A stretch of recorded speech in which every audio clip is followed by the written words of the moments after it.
Hey guys, Bree and Mike here. Wanted to shoot you this video really quickly for a couple of reasons. I want to let you know what those are, so I appreciate you watching the video. Normally we have a meeting right before the week before we go on the trip, and that is a meeting that you as parents are invited to, where we are able to just fellowship together, hang out some. You can ask any last minute questions that you have about packing, stuff like that, and then we cover some of the logistics of our travel, things like that. Some really, what we would consider very important things, and I think you will too, since you're sending your kids with us to another country. So, but the reality is that this year, we have one last fundraising opportunity that is going to be really cool on the day that our last meeting was scheduled. And so we have had a family in our church that owns a restaurant in Hutto open their restaurant for extra hours, and so that we can come in, work with them, serving the community and all this other stuff, food, and the proceeds, or some of the proceeds at least, are going to go towards our trip. So very generous of this family. We're so grateful to them. That restaurant is the Hippo Cafe, and so it's new. Come check it out. Please tell everybody you know to come check it out, because every meal that is bought means more funds raised for our trip. Yeah. So while it is certainly not mandatory for you to be there, it is absolutely mandatory for your student to be there. I had already told them if there's a reason that they can't be there, I need to know what that is, and it better be good, because even if your student has already raised all of their funds, we need to work together to finish this thing off so that we can go on the trip. So that's why we're shooting this video. Instead of having this during an in-person an in-person meeting with you, I'm hoping that you find it a little bit more convenient. The video will very likely be a little bit too long. And what I mean by that is we've got a lot of information to give you. Yeah. Again, we think it's very important that you have it. It would be irresponsible for us to not give it to you. And so one way to look at it would be that you can sit on your couch and watch this video instead of us making you come to a meeting somewhere else. So please watch the video. We're going to dive in. We'll try to be concise and quick about it. So our first topic is really important dates that need to be on your calendar. Absolutely. Starting with? Yeah, so that fundraiser that I mentioned, I think we pretty much covered that, but on March 3rd, which will be next Sunday, this coming Sunday, depending on when you're watching this video. Hopefully you've watched it as soon as we send it to you. Yeah. And so your students will be expected to be at Hippo Cafe from 3 to 9.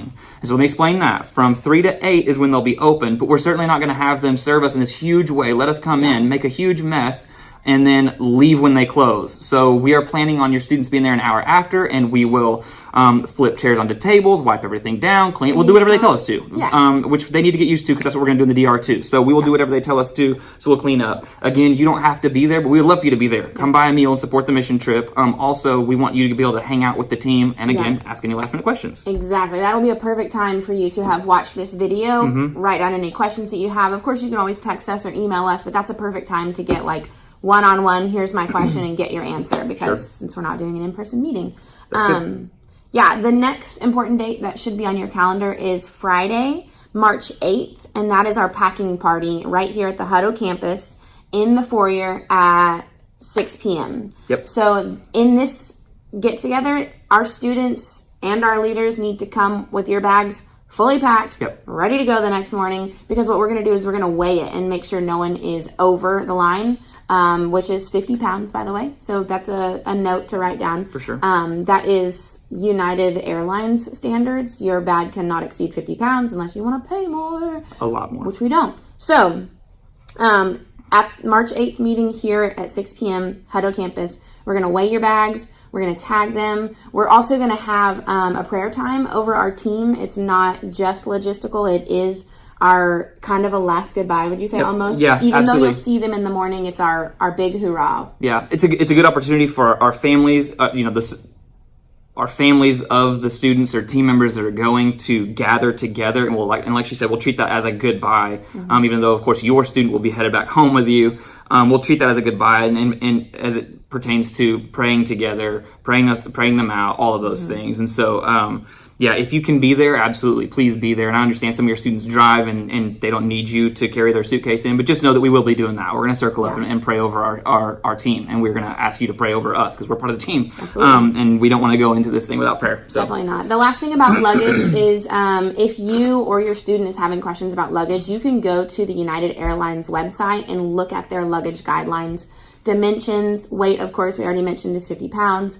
what you can bring onto the airplane for your carry-on. All of those things can be found at United Airlines luggage guidelines page. Yep, absolutely. And I think, correct me if I'm wrong, I think in the body of this email we'll have some important things like that. Yes. We'll throw that link in there. We want to make things as easy for you as possible. Absolutely. So yeah, I think that'll be available to you.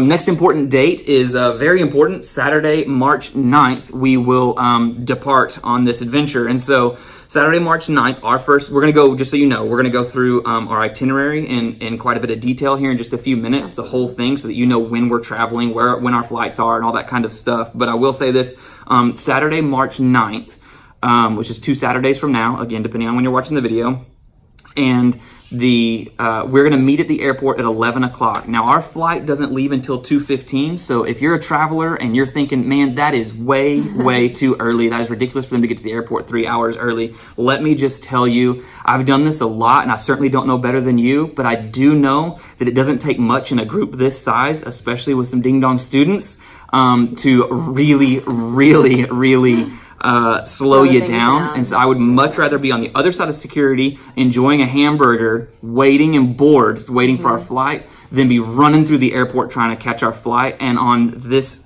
very DR trip, that has been the situation too many times for me to not get there 3 hours early. So bear with us on that. We will get there 3 hours early, promptly at 11 o'clock. Now that does kind of lead me to another thing. So as you're trying to think about how to feed your student and stuff like that, as far as whether or not you want them to come to the airport with a full belly or not, I certainly don't want to cost you guys any more money. You might think about having some cash for them, which we'll address in more detail here in a little bit, so that they could eat after we go through security, because it'll be a while before our next meal. And again, you'll kind of see that in our itinerary. But I know for me personally, I'm going to go through security that day and eat something that'll last me the rest of the day. But we can kind of cover that a little bit more later. So let's talk about stuff that y'all need to be thinking about for carry-on. What needs to go in that carry-on? In the overall cost that we have raised, we have allotted for them to check a bag. That cost is covered. And so we are highly recommending that they check a bag. I am someone who likes to get away with packing everything in a carry-on just to see if I can do it. I think there's a sense of personal achievement when you pack 7 days worth of things into a carry-on, but we just don't recommend it because that carry-on will weigh a ton. We've got a lot of traveling to do. And then I got to keep it with me the whole time. Yep, they're probably going to need some extra room coming back for souvenirs and things that you want, like coffee and stuff like that. Absolutely. And so I just don't recommend trying to pack everything into a carry-on. It could make it more difficult for them. So utilize the space that you have, that you will have in a check bag, and then just encourage them to just have their backpack or their over-the-shoulder bag.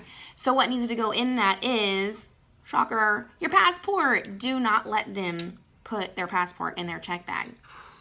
We only say these things because they've happened before. It is true. It is true. So, if you've got to be that parent that's like, do you have your passport? As they're walking out the door, be it, because we would thank you for that. And we will be those leaders that will ask them if they have their passport 150 times in the 2 days that we're traveling to the DR, and then 100 times in the day that we're traveling back. Absolutely. So passport is the number one thing that has to be in your carry-on.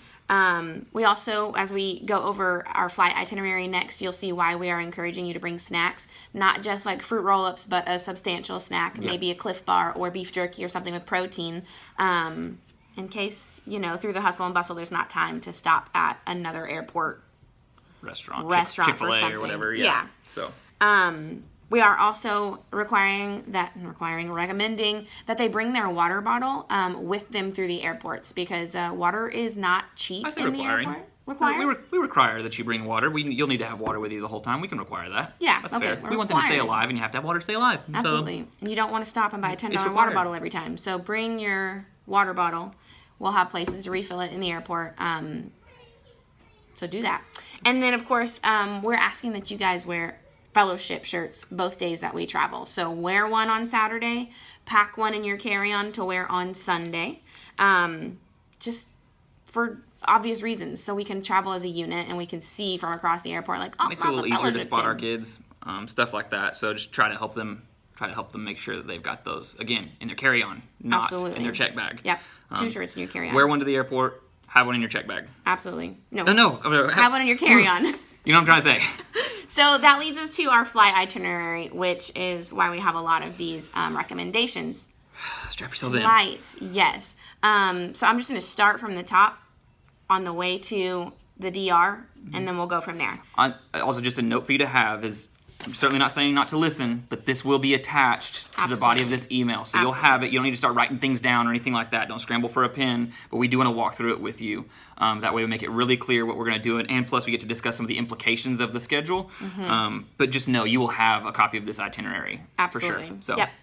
So starting on Saturday, we're going to arrive at the airport at 11 a.m. You kind of touched on it already. Yes, we don't leave until 2:15, but we want to get through security, get through check bags, get through anything that might pop up, like an overweight check bag or someone checking their passport or anything that might pop up. And we want to get to the other side of security with plenty of time to grab a bite to eat, to do whatever. I also will be eating on the inside of the airport instead of before, because what we're going to do is we're going to fly from Austin to Chicago O'Hare. Yep, we land in Chicago at 4:50, but we get on our next flight at like 5:40. So you can do math. There's not a lot of time to get off that plane and onto the next one. There's not going to be time to stop for lunch or dinner.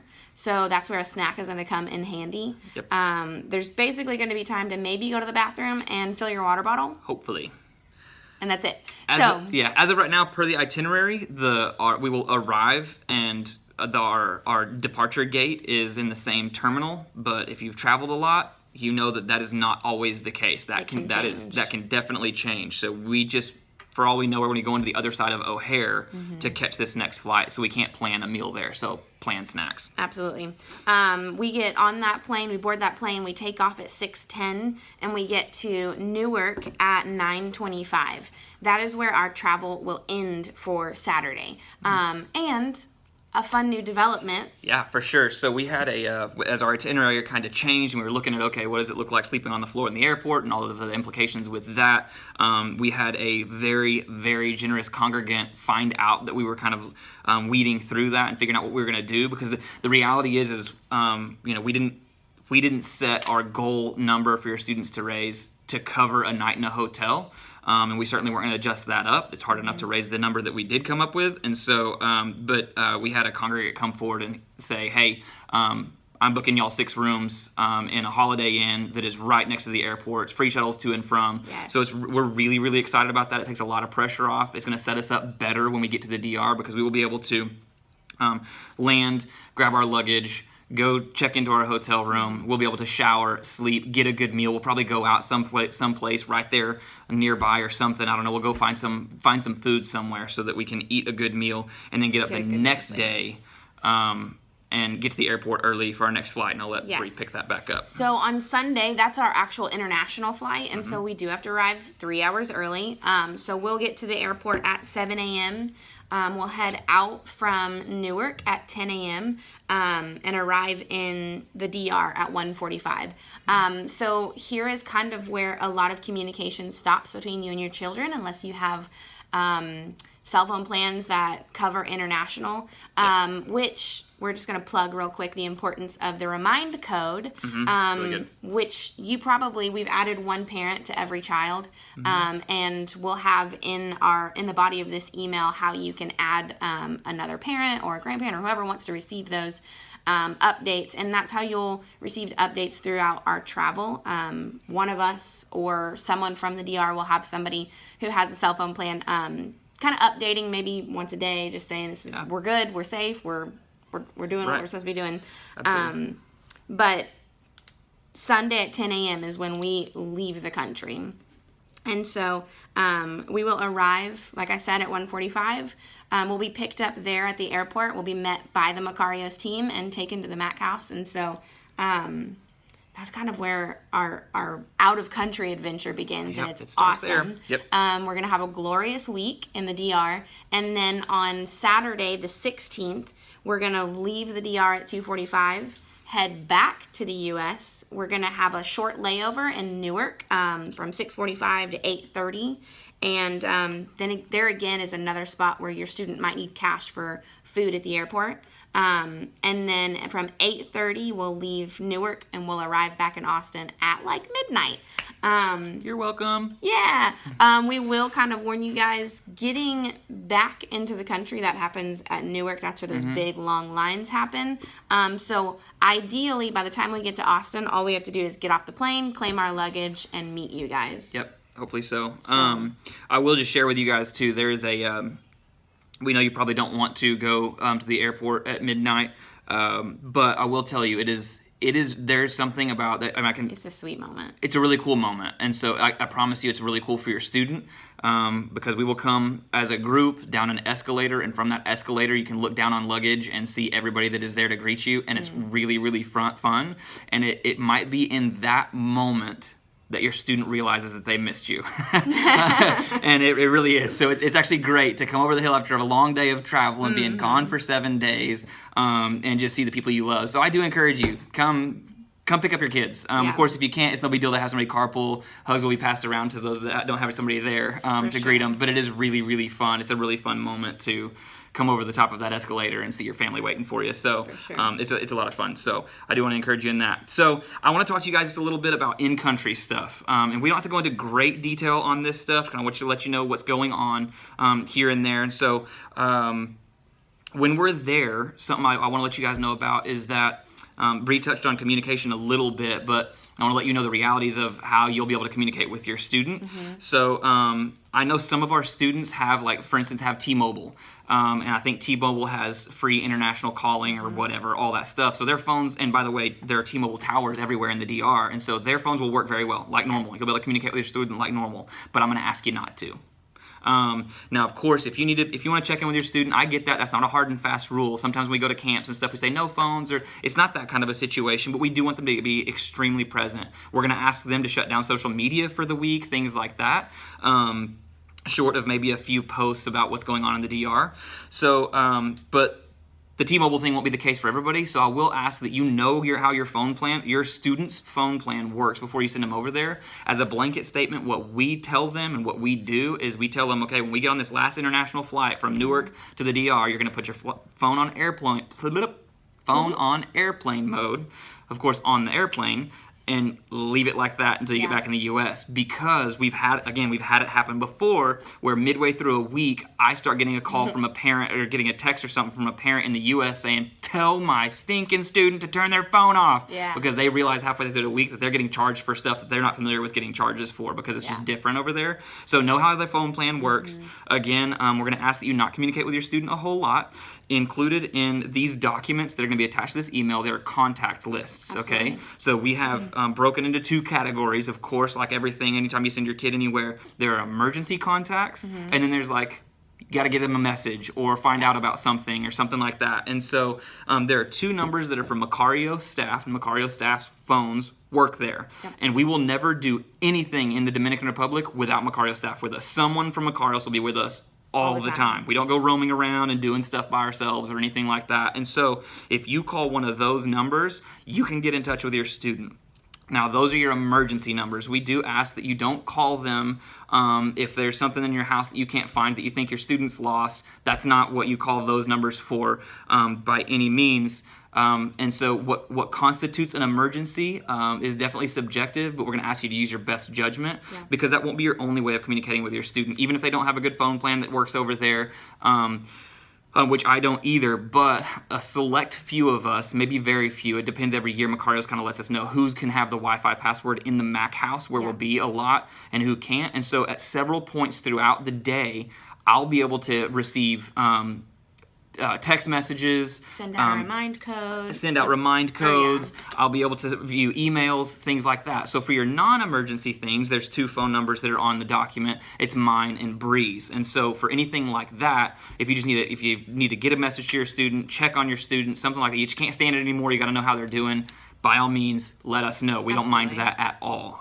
We're used to it. And so communicate with us for those things. Another thing that I'll say as it pertains to the emergencies, just a quick note that, again, kind of a from experience type of thing, is if there is an actual emergency in the U.S. that your student needs to know about, and I'll be honest, it doesn't matter how big or how small, whether it means they really need to know about this or it's we've got to get them a flight home kind of emergency, which we certainly don't anticipate, but we want to be prepared for. Absolutely. I beg of you not to talk to your student. Even if one of your students, if you have one of the students that has T-Mobile and you can communicate with them directly, no problem, please do not give them that information before letting me know that, because we want to handle it appropriately. We want to make sure we are prepared to love them and care for them well. We don't want to find out from a student that something tragic has happened at home. I want to find out from you, and then you can talk to your student by all means. But it helps us know how to lead them and love them through a situation that might be really tough. And again, that's a from experience thing. We've had that before where we've been at camp or something, and a student finds out from their mom that something terrible has happened at home or something big has happened at home, and then we're reeling, trying to figure out what's going on. And so, just knowing that you've kind of entrusted us with your students for a week, help us out on that one. Again, hopefully that's not something we have to deal with at all. So next, while we're in country, is spending. How much cash do you need to pack? And that's a really common question that we get. You've probably wondered, and it's actually very, very subjective, so it can kind of be a hard question to answer. So the way I'm going to answer this question is I'm going to kind of run through the things that are available on this trip to spend money on, and then you can decide how much cash you think you should send your student with. And so essentially what that looks like is during our travel, you should already kind of know that. You know the itinerary. You're going to be able to look back on the itinerary. You kind of know the types of foods they're going to be eating. You're talking fast food, airport restaurants. So that's up to you to feed them. We're talking maybe 3 meals between the DR and America and the DR. Yeah, America and the DR, right? So you can look at that and decipher that. But the real question is, in the DR, what are they spending money on? So here's the reality. The cold, hard fact is everything that they need to stay alive is provided for them while we're in country. They don't have to spend money on anything, but they're going to want to. And there are a few things that we would even kind of encourage them to. So things that are available to them throughout the week, just during the day, is there's these little bitty stores. They're like gas stations, except with no gas. They're called colmados, and we get really excited about those because they have all these great fresh treats. You can get snacks at those. You can get fresh empanadas. Juice. These fresh squeezed juices. So good. So great. It's incredibly cheap too. So there's things like that they're going to want to be able to partake in. And when I say cheap, we're talking like, I'm pretty sure it's like 30 pesos for one of those juices, which is less than $1. And I'm not even going to try to do all that right now, but it's pretty inexpensive, less expensive than it would be to grab a Dr. Pepper from the gas station here by far. And so that's something like every day, maybe even a couple times a day, they will have opportunities and probably want to do that. It's spend $1 or $2. Spend $1 or $2, and it's a really cool opportunity to interact with people that are not connected to Macarios or anything like that. You just get to connect with locals in that way, and it's a lot of fun. So for that, we recommend small bills. Absolutely. 1s or 5s, because the reality is if you pay with a 5 for your empanada and your juice, you're getting pesos back. So no big bills there, because everything comes back in pesos, and then what are you going to do with it? Then you're stuck with pesos. Yeah, it's like getting too many tokens at Chuck E. Cheese. Like, you don't want to do that. You can't use them anywhere else. So really definitely want to do small bills for those.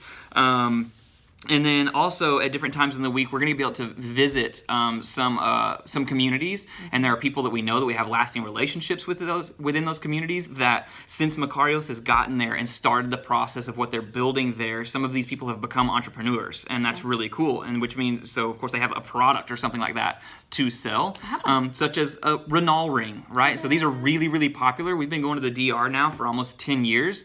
And a lot of people have these Renault rings. And so he handcrafts them. He makes them himself. His story's really cool. He loves to hang out with you and play soccer and chit-chat. And his daughter's beautiful, and we can't wait to see her. And his wife is awesome, and all these things, right? So you have a relationship with them, and it helps them tremendously to purchase a ring from him, not to mention they're really, really cool. And so they help support his family. They help support his family, all of those things. They help do what we're trying to do in the DR, right? And so that's a good example. Now, his rings run about $20. And so there you go. That's one. Mom, if you want one, then send enough for you. If your daughter wants one, send enough for her. There are guy rings as well. And I was going to say that. Yep, I actually own one myself. I wore it as my wedding ring for a few years. And so there's definitely opportunity to spend money there. Yep. Not a requirement. You don't have to. It's an opportunity where they're probably going to be moved to do so. They're cool souvenirs, better than just like...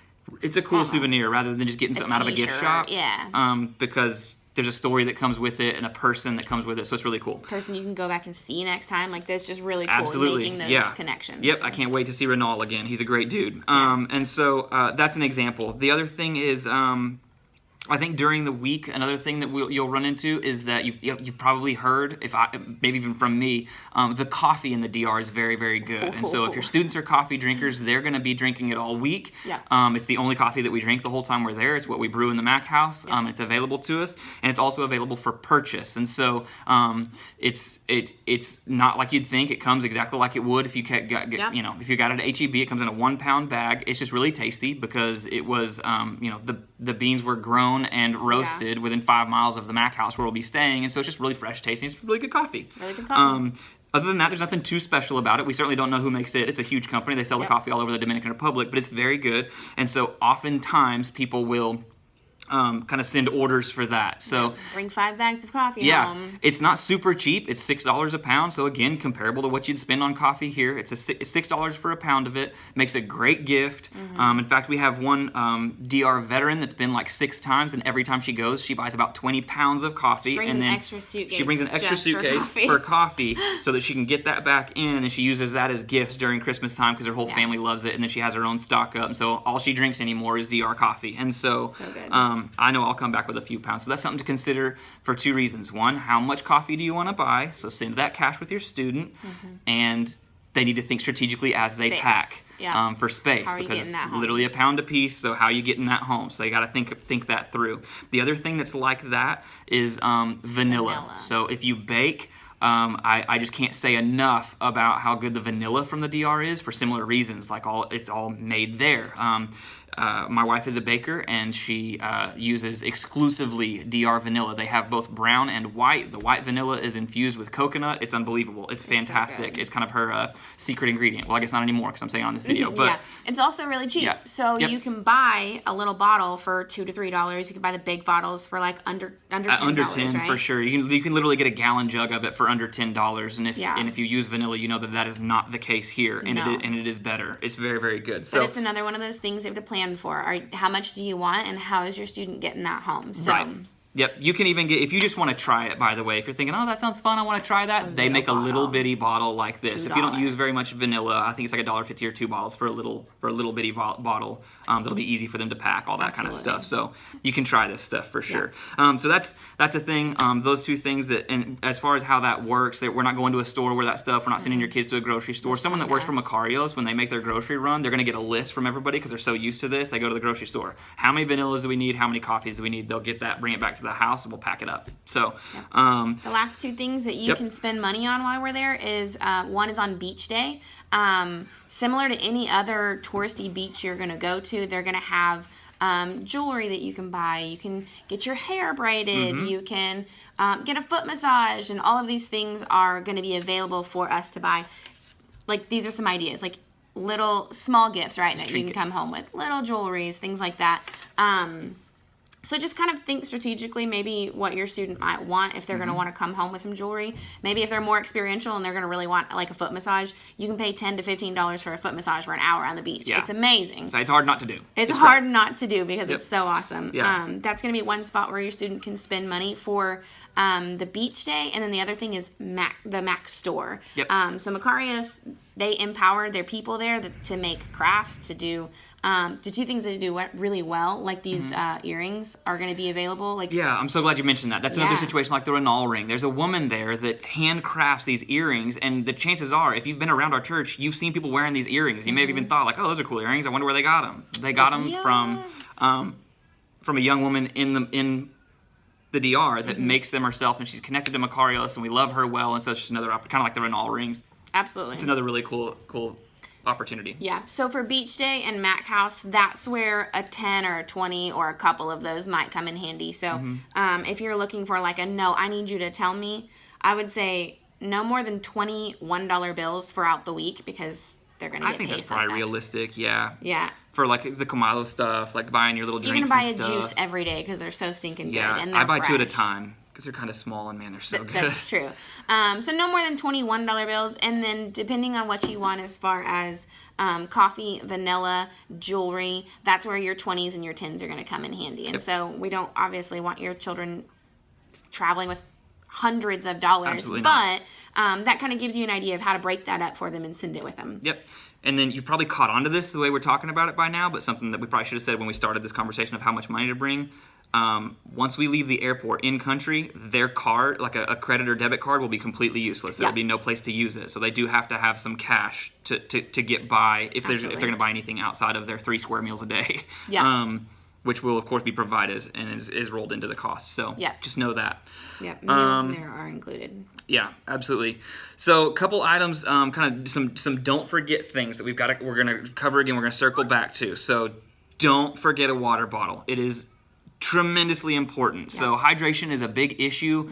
I feel like anytime we take students anywhere, I don't think I've ever been on a retreat, whether it be for a weekend or a week in the States, out of country, doesn't matter, where some student doesn't get sick from dehydration just because they're not used to something there. They're not used to the altitude. They're not used to the activities that we're doing. They're not used to the humidity in the DR, all those things. And so we are going to harp on them constantly drink tons of water. And there will be cold, fresh water available to them the whole time we're there. It's actually, I kind of get excited about it. For some reason, it just tastes different. It could be just because we're in the DR and that's exciting. And it's better because we're like dying of thirst and you're super we really thirsty. Want it. Yeah, so they will have a water bottle with them. There needs to be a water bottle within 2 feet of them the entire trip from the time that we leave Bergstrom because dehydration is an issue. They will sweat, even if they're not miserably hot, they will sweat more than they've ever sweat in their life. And so they're going to be sweating out water. They just have to drink water. Which is a great point to plug. If you have a student who struggles with hydration and can become dehydrated really easily, go to Walmart, go to HEB, go to wherever you want to go to get it. But you can buy hydration tablets. Just pop them in their water, similar to like an Alka-Seltzer, but they taste really good. Full of electrolytes. Like, pack those and be proactive about hydration. They're cheap. Sure. They're like $3 for a tube of them. It'll last them all week. Yeah, I'm a water drinker here, and I drink a ton of water there. And still, like midway through the week, or like if I'm at soccer camp or something, and I'm doing something active, I'll still pop one of those hydration tablets because I just want to stay ahead of it. On it. Because dehydration, I will say, sometimes before you realize that you're dehydrated, it'll start affecting some of the other things that can make your trip miserable before you realize that you're dehydrated. So just regularity, things like that. Just please help us, partner with us in telling your students to stay hydrated. They've got to stay hydrated. The other thing we want to talk about is medication. So if your student is bringing allergy medicine, prescribed medication, whatever they're bringing, it needs to come in its original packaging because, I mean, just for safety reasons, we can't travel with a baggie of pills. Yeah, just TSA doesn't like that.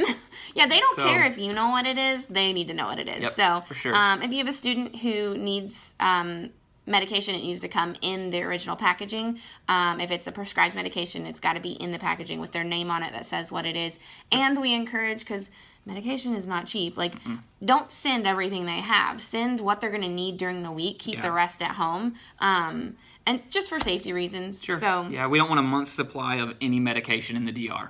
Yeah, we don't want to get it lost, right? And then you have to repurchase that when they get home. That's not fun. Also, on the topic of medication, if you've ever done any retreats with us, or your students have, rather, you know that we are really careful about medications, and we take those and then we hand them out. Yes. That's not the case for this trip. We're still very careful about it and intentional about it, but if you haven't caught on to what we're trying to do with this trip, we need to be able to... It's leadership.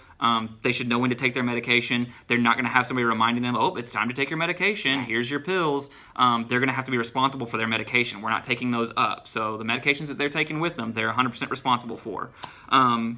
I will say this, there is, I think I've said it to y'all before, but there is medical staff at Macarios that literally works for Macarios. There's a doctor in country.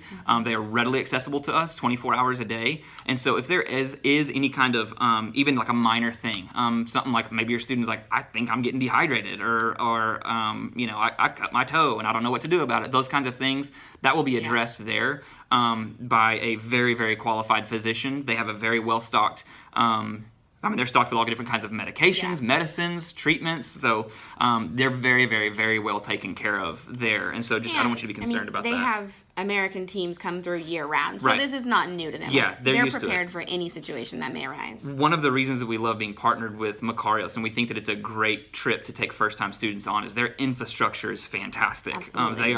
They're built to host our teams, and so just for peace of mind, just know that your students will be very well taken care of there. Not to mention there'll be a whole lot of Dr. Moms with us too. For sure. Right? You can for sure. see if you got fever and stuff like that. So for sure. I think the last big thing that is just so important is your freaking passport. Oh my gosh. So we're going to harp on your students about the passport, but for some reason it's just so easy to misplace, to stick in the wrong place, because it's not something you carry with you all the time. You're not used to having it. But the passport, please, please, please help us. Yeah. Get you your show up students without your it. passport, we're going to call you and come get your child. Yeah, there's just not much we can do. There's just not much we can do about it. So it is kind of the thing that will gridlock the whole thing. So, guys, we know this video was long. I hope that the information was useful to you guys. It would be absolutely irresponsible of us not to give you this information, but we also thought it was more important to have this one last fundraising opportunity than have you guys come in for a meeting. Absolutely. So thank you for sitting through this. We realize this is probably not the most entertaining 30 minutes of your life, but we do think it's important. So thanks for trusting us with your students. I beg of you to partner with us in prayer. We are expectant for God to do incredible things while we're there in and through our team. Not just in the DR, but we're really, really excited about what God's going to do in this team that we can bring back home with us. So please partner with us in prayer as far as safety, just petitioning the Holy Spirit to move all of those things. So again, thank you so much. Thank you guys so much.